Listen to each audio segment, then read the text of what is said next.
Okay. Boy, oh boy.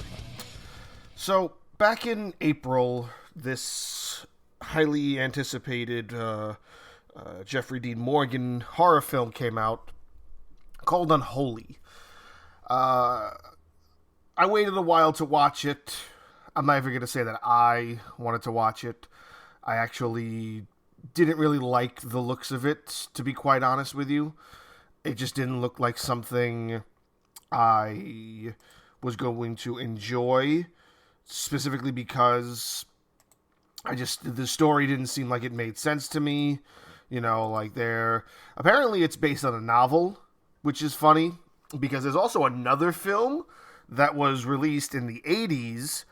So when my wife really wanted to see this, so when we went to go try to find it, we actually found the 1988 film instead, which there is no correlation. They have nothing to do with each other. And even the 1988 version doesn't even specify that it's based on a novel whatsoever. It's kind of its own story, just so happens to have the same name as this 2021 film. But oddly enough, the 2021 film that is based on the novel isn't even called The Unholy. The novel is called The Shrine. And The Shrine is a horror novel from the 80s by itself. So it's funny how these share the same name but not the same premise of the story. But if you probably were in the same position where you tried to find the movie as I did, then you might have seen that the 1988 film is actually better. And it's not even like, this isn't even a reboot. It's a completely different story. It just so happens to have the same name. And we watched this one first, me and my wife, and the 1988 film, it's an 80s horror film. It's just bad. But it's that kind of bad that it's good. It's like enjoyable to an extent. The 88 one has a premise of being about temptation and giving in to your innermost desires and losing your soul because of that. And the premise is there's a priest who has to struggle with that, and there's a demon who's trying to get the priest to do something against his fatherhood and the stuff he made a vow for. And there's a lot of known actors in it. There's like, I don't want to say like the bad dude, but like the dude who's portrayed as being the main focus of like the haunting for like the first half is played by William Russ, who was the father in Boy Meets World. He's in there. Ben Cross is the main character. He's been in a bunch of things, like including like stuff from like Star Trek and whatnot. He's an English actor. This is one extremely random role for him. So yeah, the 88 film, it's got like a lot of 80s horror movie glory to it. So watching that in this era, it's definitely, it's good for the people who have that guilty pleasure or have that little bit of a passion for old horror movies from like the 70s and the 80s. This is definitely that, and it's not meant to be taken seriously in any lights whatsoever. However, the 2021 film from back in April, which again, based on a novel, has nothing to do with that film, just has the same title, and starring Jeffrey Dean Morgan. This is not good. This is not a good film because not only is it like a bad premise, but maybe it's just a poorly executed premise. So it's about this dude who is a journalist, and he was a very famous journalist, and he just wants to kind of get back into that limelight. He's given really shitty jobs, and he has to try to make them work so he can make some kind of money. He can make like ends meet because he's down on his luck. He used to be like the guy who was writing the main articles for like, the Daily News and Time Magazine. And it turned out, you learn slowly into the story that he was making all that shit up. All of his stories were basically bullshit, and it blacklisted him. So now he's going from hotel to hotel, driving a shitty car, trying to get the story of a lifetime and make it be real or something. And he stumbles across this ancient ground where a demon was trapped in a doll, and it was meant to be that, oh yeah, there's something's happening to the cows, and he goes, there's nothing wrong in the cows. It's a small town where nothing happens. It's fucking like bumfuck Oklahoma or something. So he goes there. He sees the creepy tree. He finds the creepy doll that the demon's trapped in. Doesn't know it's trapped in there because it's been almost 100 years. Breaks it to kind of be like, look at this ritualistic, atmosphere set in bumfuck Oklahoma or whatever. So, not realizing it, he releases this demon who cloaks herself in the idea of presenting herself to the person she wants to possess as being the Virgin Mary. And then the girl who gets possessed says, I have visions of Mary, and she tells me to do these things. And of course there's like the miracle aspect, because the girl is originally deaf, can't hear, can't talk, and all of a sudden she can do it all. So the ghost possesses her and gives her the ability to talk, to hear, to be quasi-normal. And then, of course, she also wants people to believe that in her miracle.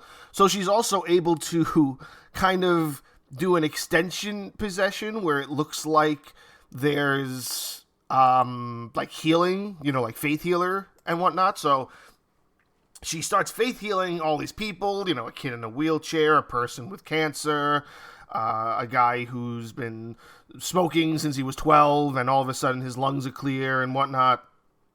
But essentially, it's this demon that's leeching off of everybody's faith in the fact that it's not really a demon, it's the Virgin Mary, and the more people that have faith in her, the more powerful she grows. And you could say, okay, that seems like a nice setup, even though its essential plot device to move forward is, this dude who is down on his luck, is a down on his luck journalist, and just decides to break a random doll, and then it just so happens that it holds a demon in it. So let's say you're okay with that plot device. Let's say you're okay with the general premise of everything. Eventually, he starts to learn that, he fucked up. He realizes that this is not what he expected it to be. He learns, through, going through things and understanding what's happening in the town and with the girl, that there's something sinister going on. The priest believes it. There's a doctor who believes it.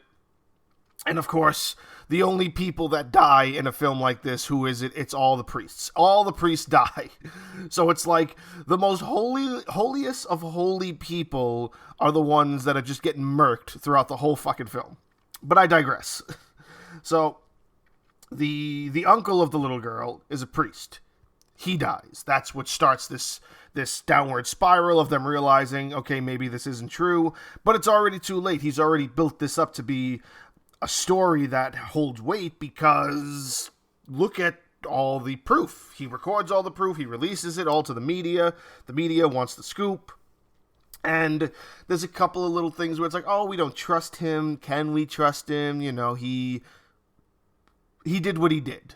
Whatever he lied about, whatever he fabricated, we don't know if we can trust him. So we need some more solidity before we give this guy any sort of leeway into getting back into doing anything for us. Now, once it finally gets there, once everybody finally realizes, well, not even everybody, he's the only one, him and the doctor, again, all the faith people who have been practicing being, priests and Christian faith and all that for years. They're all blind to it. They're all the first ones to go. And this, down in his luck journalist and this no-name doctor from small-town bumfuck Oklahoma are the ones that save the day. And how do they save the day? And this might be another reason why I dislike the film so much, is because the ending is just really, really trash. It's not what you're expecting out of something like this. It's kind of like the idea of, I guess, faith in humanity, but it's a very poor outlet or streamlined way of doing it. So they can't reverse the curse. They can't trap her back in a doll. They can't do anything. So what do? There's a big ceremony about to happen. There's cameras, there's hundreds of people, all on the same land, and the whole point is that, once Mary gets all these people to believe in her, she can unleash her true power, and everybody's souls will belong to her. So how do they stop her? They go, they bombard into the huge tent that's laid up, and they start sprouting all this nonsense about how it's not real, I made it up. And of course, it's the journalist who was known for fraudulent articles, so he's trying to get people to believe him in that sense. And then he's got the doctor kind of backing him up. And it's just these two people against like 200 people trying to be like, yeah, I was full of shit, blah, blah, blah. And everyone's just kind of like, oh yeah, maybe it isn't true. But like, really? That's how simple that was? I know I had a discussion with a friend of mine many years ago about the Transformers film, about how sometimes the existence of turmoil is always very quick to be resolved. So like, oh, there's a big bomb about to go off, and the timer's been going off for 40 minutes, 40-minute timer. You see the 40 minutes, it gets down to the last 10 seconds, and then boom, somebody's able to jump in and stop the timer.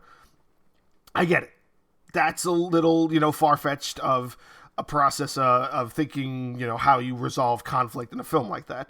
But again, sometimes it works, sometimes it might come quickly, and it might still work, but this doesn't work. This idea that I'm just going to go in there and try to make 200 people, let alone millions of people watching it from the live television cameras, believe yeah, I'm going to convince you. It just took me 3 months to convince you that I was telling the truth, and now you all believe it, and with a small 2-3 minute dialogue of me just confessing that, yeah, I'm full of shit, you're all gonna just stop believing, and that's it. She's lost all of her power and all that good stuff.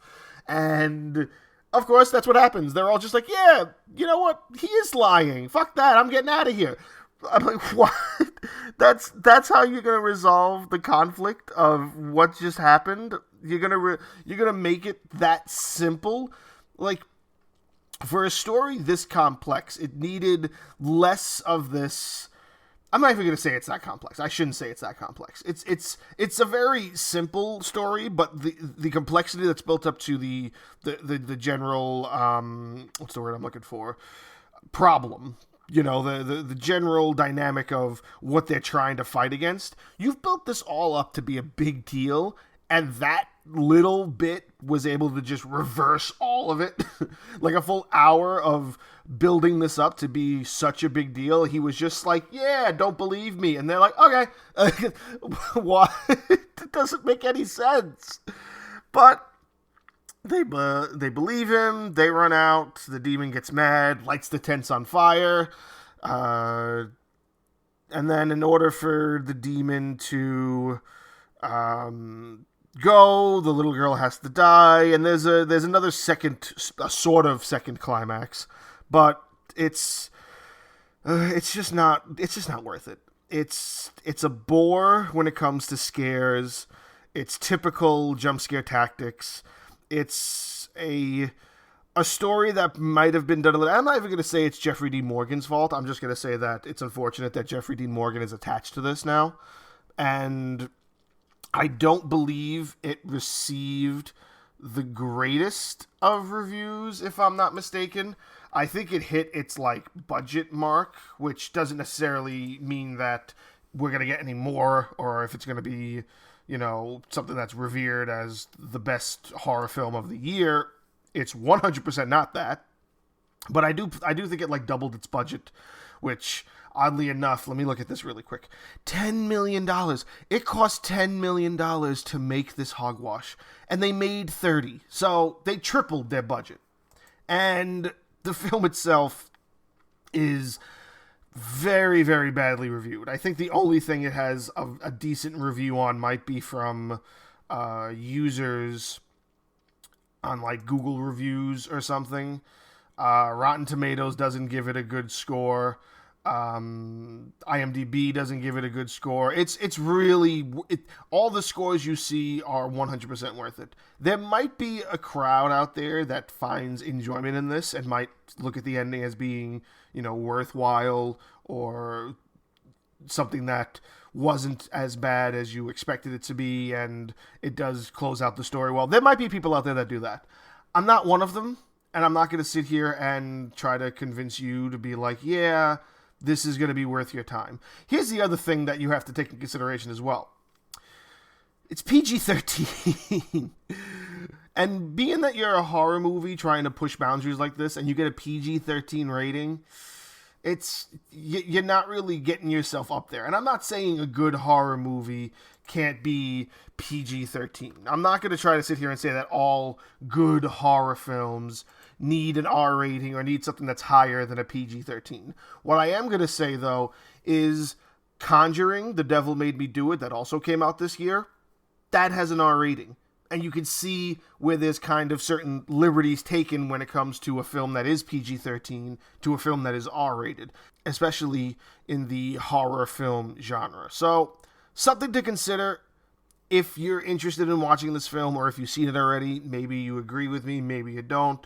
But I'm going to sit here and say that I'm starting to learn that there are going to be more than enough movies that I'm going to be talking good about in this diary, but I'm also going to be talking really poorly about certain films because they don't all deserve praise. And unfortunately for Jeffrey Dean Morgan, who I'm a fan of, this is one of those films, and it sucks. It really does.